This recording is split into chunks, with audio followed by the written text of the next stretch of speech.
जहाँ प्रेम वहीं भक्ति है, जहाँ शिव वहीं शक्ति है। ओम सर्वमंगल मांगले शिवे सर्वार्थ साधिके शरण्ये त्र्यंबके गौरी नारायणे नमस्तुते। ओम नमः शिवाय। प्रिय भक्तगणों, आज हम 3 करुणामयी जगत कल्याणी महादेव की प्रिय 3 माताओं की कहानी सुनाने जा रही हूँ। ये ऐसी माताएं हैं जो निरंतर जग कल्याण करती आ रही हैं। ये माताएं महादेव शिव जी के बेहद ही निकट हैं। महादेव की लीला से ये माताएं धरती पर अवतरित हुई हैं। कौन है ये माताएं, क्या है इनकी कथा, चलिए जानते हैं इस कथा के माध्यम से। प्रिय भक्तों, सावन माह में इन माताओं का भगवान शिव की पूजा में विशेष महत्व है। इस कथा को सुनने से भक्तगणों के भंडार कभी खाली नहीं रहते, उनके भंडार अन्न धन से भर जाते हैं। इन माताओं की कृपा से जन्म जन्मांतर के पाप कट जाते हैं। कथा का श्रवण करने वाले भक्तों के जीवन, घर बार या प्रियजनों पर कभी भी कोई तंत्र विद्या नहीं कर पाता। जादू टोना तंत्र मंत्र से उन्हें छुटकारा मिलता है। तो चलिए कहानी को शुरू करते हैं। अगर आपने अभी तक हमारे चैनल को सब्सक्राइब नहीं किया है तो कर लीजिए, और हाँ, बेल बटन को दबाना ना भूलिएगा। कमेंट में जय माता दी, ओम नमः शिवाय, जय माता पार्वती अवश्य लिखिएगा। कथा के 3 मुख्य भाग हैं। इन 3 माताओं से जुड़ी कहानी चलिए जानते हैं। पहली कहानी जो कि भगवान शिव से जुड़ा है। सबसे पहले हम आरंभ करते हैं भगवान शिव से। शिव शक्ति पर हमें है विश्वास, इस सावन आपके सारे कष्टों का होगा नाश। एक बार शिव जी कैलाश पर्वत पर ध्यान मुद्रा में बैठे थे, जहां उनके साथ में माता पार्वती भी ध्यान में मग्न थी। शिव और शक्ति का यह सुंदर रूप एक साथ बहुत ही मनमोहक लग रहा था। ध्यान मग्न माता पार्वती और अपने प्रभु शिव की शोभा को उनके परम भक्त नंदी जी निहार रहे थे। दोनों का यह सुंदर रूप देखकर नंदी जी के आंखों से आंसू बहने लगे। अपने भक्त के आंखों से बहते आंसुओं का भान जैसे ही महादेव को हुआ, उन्होंने अपने नेत्र खोले। महादेव ने जैसे ही भक्त की चिंता में नेत्र खोले, उन्होंने देखा कि सामने गंगा जी हाथ जोड़े खड़ी थीं।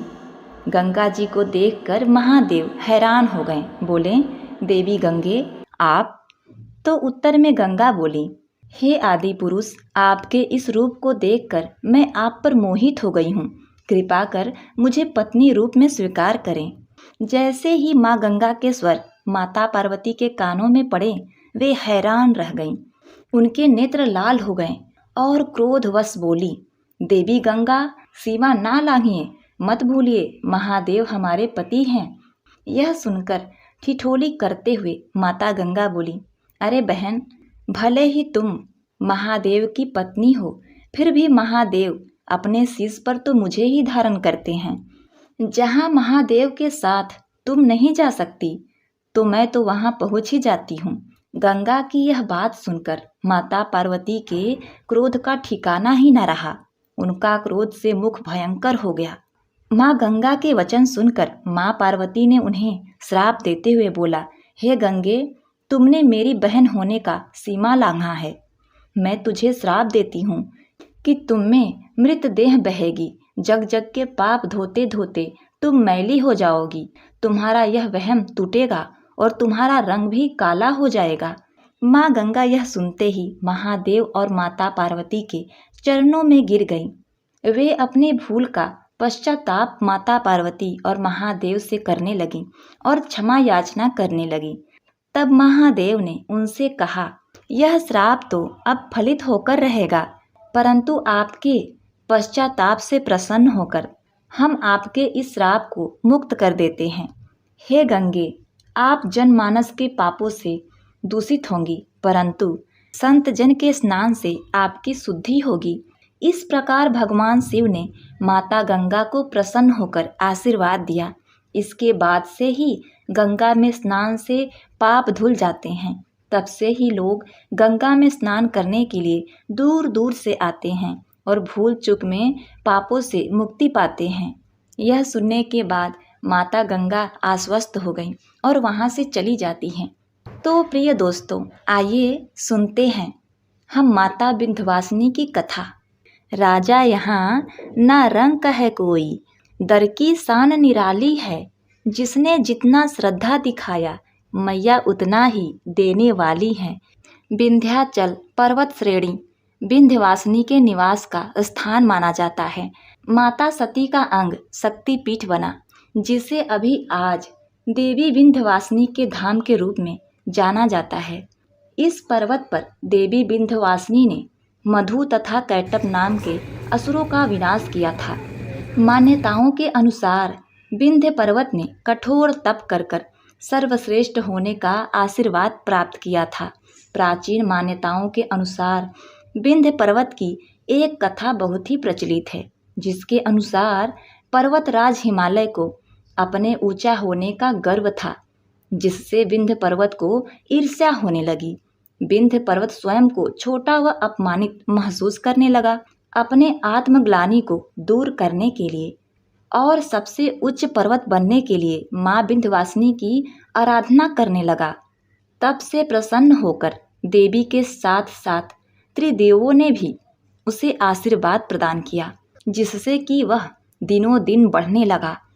नित्य नई ऊंचाइयों को छूते छूते वह एक दिन सूर्यदेव के रथ के पहिए तक जा पहुँचे, जिससे दिनकर का रथ रुक गया और सारे संसार में हाहाकार मच गया।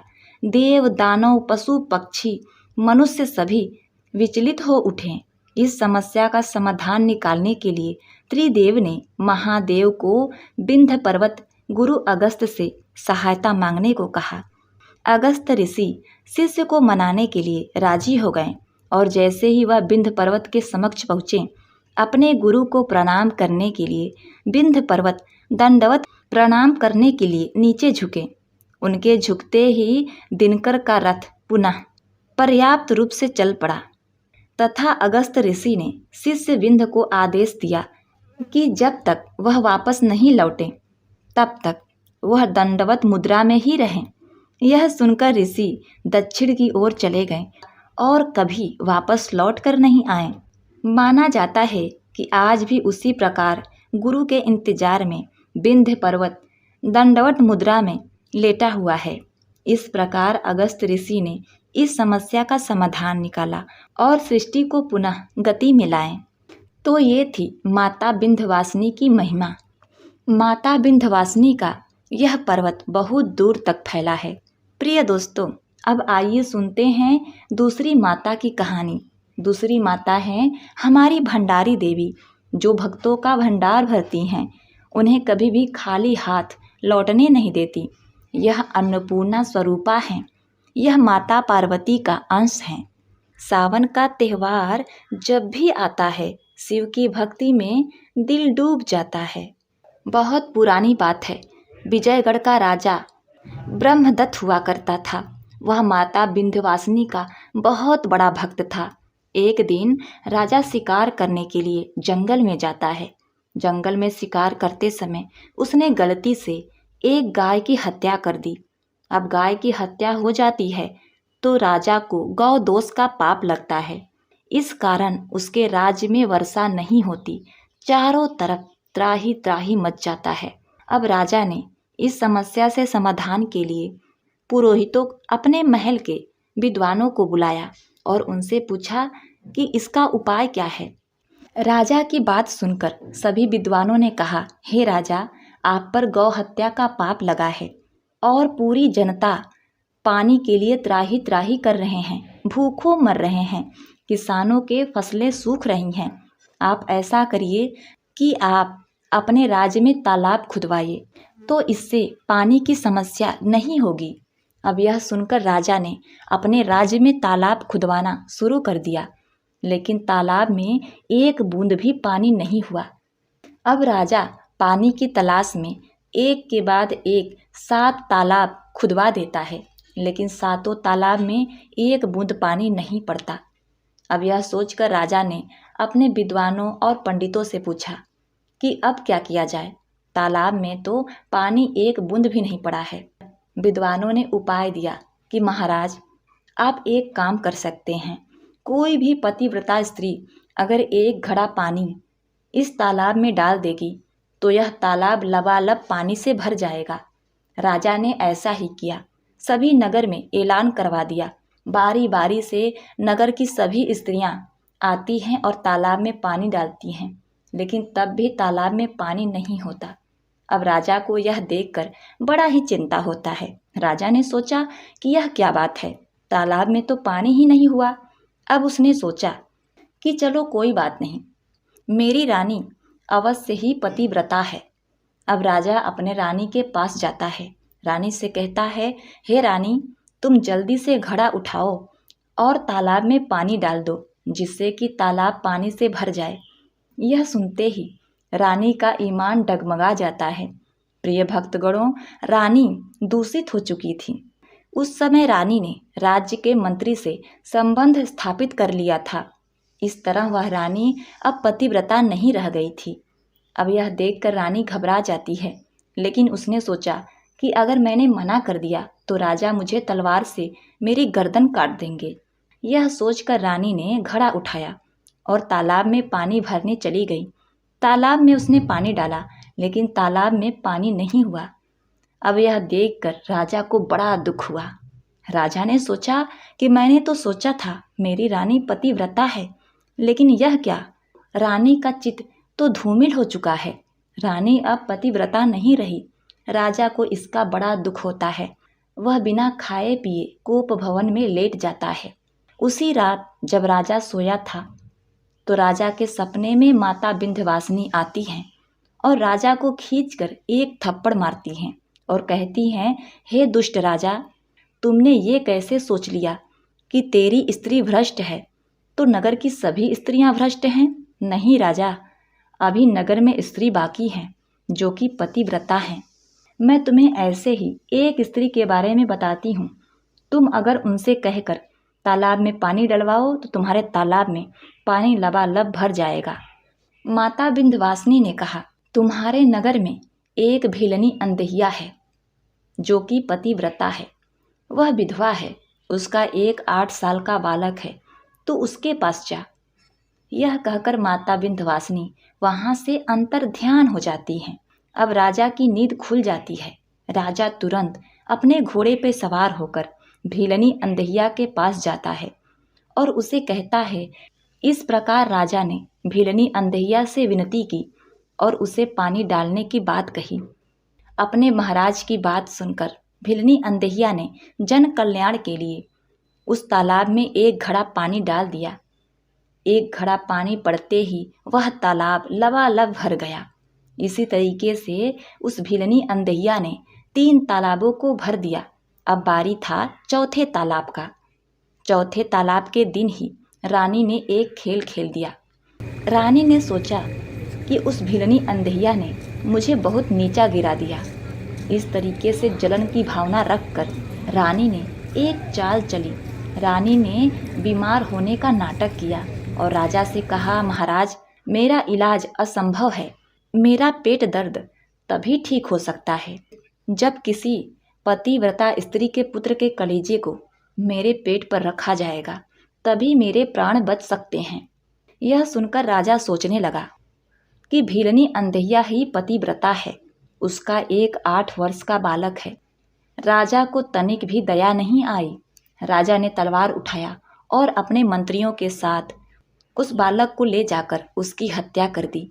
अब बालक की हत्या करने के बाद उसके कलेजे को निकाल लिया और रानी को लाकर दे दिया। निर्दयी रानी ने इतना भी नहीं सोचा कि मैं यह कितना बड़ा पाप कर रही हूँ। उधर भीलनी अंधैया अपने बच्चे को खोज रही थी। उसका बच्चा नहीं मिला। अपने बच्चे के दुख में रात्रि में वह विलाप कर रही थी। तभी उसको माता विंध्यवासिनी ने दर्शन दिया। माता विंध्यवासिनी ने कहा, हे भीलनी अंधैया, तुम दुख ना करो। मेरे ही कारण तुम्हारा पुत्र मारा गया है, इसीलिए मैं तुम्हारी बेटी बनकर इस धरती पर अवतरित होंगी और तुम्हारे हर एक आंसुओं का बदला लूँगी, तुम्हें न्याय दिलाऊंगी। लेकिन जब तक मैं 16वां सावन देख नहीं लेती, तब तक मुझे ये सब चीज़ें याद नहीं रहेंगी। जब मेरा 16वां सावन हो जाएगा, उसके बाद मुझे तुम्हारी सारी कहानी याद आ जाएगी। उस दिन मैं तुम्हारा प्रतिशोध लूँगी, तुम्हारी बेटी बनकर।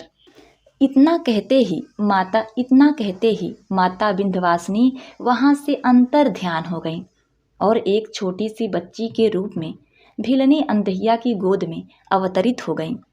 अब जब सुबह होता है तो पूरे नगर में हल्ला मच जाता है कि अरे, वह भीलनी अंधैया तो विधवा थी, उसके गोद में एक दिन की बच्ची कहाँ से आ गई। उस भीलनी अंधैया पर कलंक लगाया जाता है और वह राजा जिसने भीलनी अंधैया को माता माता कहकर तालाब में पानी डलवाया था, आज वही राजा उस भीलनी अंधैया को अपने राज्य से बाहर भगा देता है। उस भीलनी अंधैया को अपना राज्य छोड़ना पड़ता है। उस रानी ने राजा को भड़का दिया कि महाराज, यह तो उल्टा है, कुलक्षणी है। यह विधवा थी, फिर इसको बच्ची कहाँ से हो गई? यह तो पतिव्रता नहीं है। राजा इस प्रकार से भ्रमित हो जाता है और अपनी रानी के कहने पर उस भीलनी अंधैया को नगर से बाहर भिजवा देता है। भीलनी अंधैया उस छोटी सी बच्ची को लेकर दर दर जंगल जंगल भटकने लगती है। बिना खाए पिए उस भीलनी अंधैया की मौत हो जाती है। बच्ची उसके गोद में ही रो रही थी, तड़प रही थी। तभी वहाँ से एक कर्णपाल नामक राजा शिकार करने के लिए जा रहे थे। राजा ने उस भीलनी अंधैया की गोद में एक छोटी सी बच्ची देखा और देखा कि वह स्त्री अब मर चुकी है। तो राजा ने उस भीलनी अंधैया का विधि पूर्वक अंतिम संस्कार करवाया और उस बच्ची को अपनी बहन बनाकर पालने पोसने लगे। जब वह बच्ची बड़ी हुई, 16 साल की हो गई, 16वां सावन उसने देख लिया तो उस बच्ची को सभी बातें याद आ गईं। वह बच्ची और कोई नहीं, माता भंडारी देवी थी। इस प्रकार से माता भंडारी देवी ने अपने माँ भीलनी अंधैया का बदला लिया। उस राजा का सर धड़ से अलग कर दिया, उसके राज्य को तहस नहस कर दिया और उस विजयगढ़ राज्य को श्राप दे दिया कि यहाँ कभी भी कोई फूलेगा फलेगा नहीं। यह राज्य वीरान हो जाएगा, सुनसान हो जाएगा। इसके बाद माता भंडारी अहरौरा के स्थित पहाड़ी पर बस गईं और वहाँ माता भंडारी देवी के नाम से पहचाने जाने लगी। और माता भंडारी ने वहाँ के असुरों का वध किया, जन कल्याण किया। लोक मान्यताओं के अनुसार पहले के ज़माने में लोग माता भंडारी से अन्न धन मांगने आया करते थे और माता उन्हें अन्न धन दिया करती थी। माता के गुफा से आज भी अन्न धन के भंडार निकलते हैं। तो इस तरह राजा कर्णपाल की बहन माता भंडारी हुई।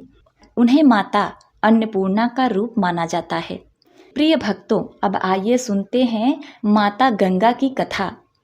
52 पुराण के अनुसार जब भगवान विष्णु ने 52 रूप में अपना एक पैर आकाश की ओर उठाया तो ब्रह्मा जी ने भगवान विष्णु के चरण धोकर जल को अपने कमंडल में भर लिया। इस जल के तेज से ब्रह्मा जी के कमंडल में गंगा का जन्म हुआ। ब्रह्मा जी ने गंगा को हिमालय को सौंप दिया। इस तरह देवी पार्वती और गंगा दोनों बहनें हुईं। इसी में यह कथा कही गई है। देवी गंगा अपने पिता ब्रह्मा के साथ एक बार इंद्रदेव के सभा में आई थी। वहाँ पर पृथ्वी के महाप्रतापी राजा महाभीष भी मौजूद थे। महाभीष को देखकर गंगा मोहित हो गई और महाभीष भी गंगा को देखकर सुध बुध खो बैठे। इंद्र की सभा में नृत्य चल रहा था। तभी हवा के झोंके से गंगा का आंचल कंधे से गिर गया। सभा में मौजूद सभी देवी देवताओं ने शिष्टाचार के तौर पर अपनी आंखें झुका ली, लेकिन गंगा में खोए महाभीष उन्हें एकटक निहारते रह गए और गंगा भी उन्हें देखती रह गई। क्रोधित होकर ब्रह्मा जी ने श्राप दे दिया कि आप दोनों लोक लाज और मर्यादा को भूल गए हैं। इसीलिए आपको धरती पर जाना होगा। और आप दोनों एक दूसरे को पसंद करते हैं, इसीलिए वहीं पर आपका मिलन होगा। इस प्रकार से ब्रह्मा जी के श्राप के कारण गंगा नदी के रूप में धरती पर आईं और दूसरी ओर महाभीष को हस्तिनापुर के राजा शांतनु के रूप में जन्म लेना पड़ा। एक बार शिकार खेलते हुए शांतनु जब गंगा तट पर पहुँचे तो गंगा मानवीय रूप धारण कर शांतनु के पास आईं और दोनों में प्रेम हो गया।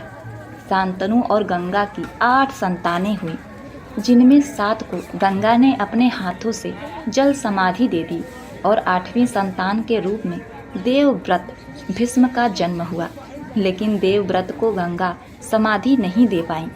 कहते हैं कि गंगा के 8 संतान वसु थे, जिन्हें श्राप मुक्त कराने के लिए गंगा उन्हें जल समाधि दे रही थी, लेकिन 8वीं संतान को वे जल समाधि देने में असफल रहीं।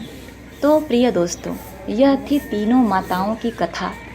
जय हो गंगा मैया, जय माता भंडारी, जय माँ विंध्यवासिनी। यह थी तीनों माताओं की कहानी। ये तीनों माताएं सावन में पूजी जाती हैं और सावन में इनका बहुत ही महत्व होता है। गंगा का जल शिव जी के शीश पर चढ़ता है और सावन में भंडारी माता का पूजन किया जाता है।